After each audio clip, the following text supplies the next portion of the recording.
जब हम प्रभु श्री राम का जिक्र कर रहे हैं, आपने कई बार इसके बारे में कहा भी है कि जो संयोग है वो आपको देखना होगा कि प्रभु राम को इस रामलला को मंदिर तक लाने का जो आंदोलन रहा और उस दौरान जो जो चीज़ें हुई वो इस देश की किसी किसी घटना से जुड़ी हुई हैं। क्या ये संयोग है वाकई में? देखिए, मगर संयोग है, पर देखने के लिए दृष्टि चाहिए।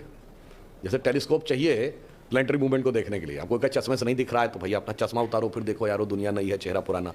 अब मैं आपको संयोग बताता हूँ। जब जब भारत के इतिहास ने करवट ली, सबसे पहला 1857 प्रथम स्वतंत्रता संग्राम, और जो पहला ऑफिशियल डॉक्यूमेंट है, चूंकि ब्रिटिश कंट्रोल हो गया था अवध के ऊपर, लखनऊ और पूरे फैजाबाद एरिया पे, तो उसके बाद से तो बिल्कुल सारे legal documents as it is available हैं। मुगल काल के पार्ट्स में अवेलेबल है, उसके बाद सीक्वेंस अवेलेबल। पहली एफआईआर दर्ज होती है नवंबर 1858 में। फैजाबाद का थानेदार लिखता है कि करीब 25 या 50 निहंग सिख आ गए हैं और उन्होंने कहां कब्जा कर लिया है। उस एफआईआर में लिखा मस्जिद जन्म स्थान। भाई मस्जिद ही समझ में आता है, ये जन्म स्थान किसका था, और उन्होंने उसमें यज्ञ हवन किया है और मस्जिद जन्म स्थान के सारी दीवारों पर राम राम राम लिख दिया है। उसने लिखा है फौज ज्यादा भेजिए, इन लोगों का मुकाबला, तलवार लिए इतने लोगों का मुकाबला हम अपने सिपाहियों से नहीं कर सकते। That was the first turning point. Then freedom movement शुरू होता है। फ्रीडम मूवमेंट का सबसे बड़ा टर्निंग पॉइंट कब आया? 1937 प्रोविंशियल असेंबलीज इलेक्शन। जब अंग्रेजों ने मान लिया कि स्टेट्स में आपकी गवर्नमेंट रह सकती है, सेंटर में हमारी रहेगी, जिसमें कांग्रेस की सरकारें चुन के आई। 1936 में एक भीषण संघर्ष होता है और उसके बाद ब्रिटिश सरकार यह निर्णय लेती है कि वहां पर नमाज पढ़ना बंद। एक स्टेप आगे आए। आजादी मिली 47 में। 26 नवंबर 1949 को संविधान लिख के तैयार होता है और 22-23 दिसंबर 1949 की रात को वहां पर श्री राम लला प्रकट होते हैं।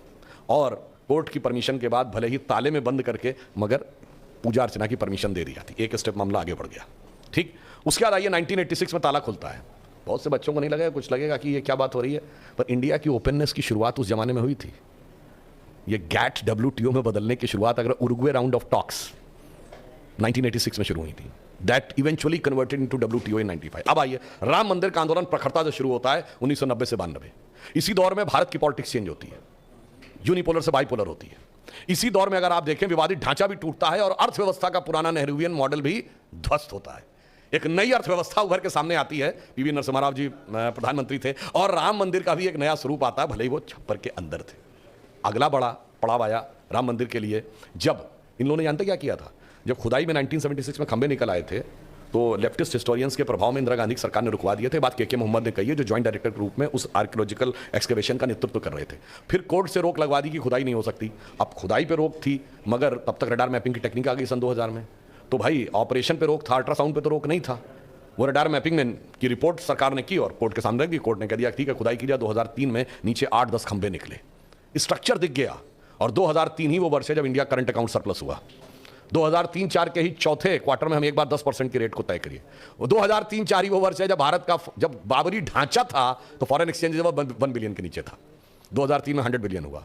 अब आप आइए 2019 में जजमेंट आया, अब राम मंदिर बनने जा रहा है। मोदी जी के नेतृत्व में स्पष्ट बहुमत की सरकार दूसरी बार।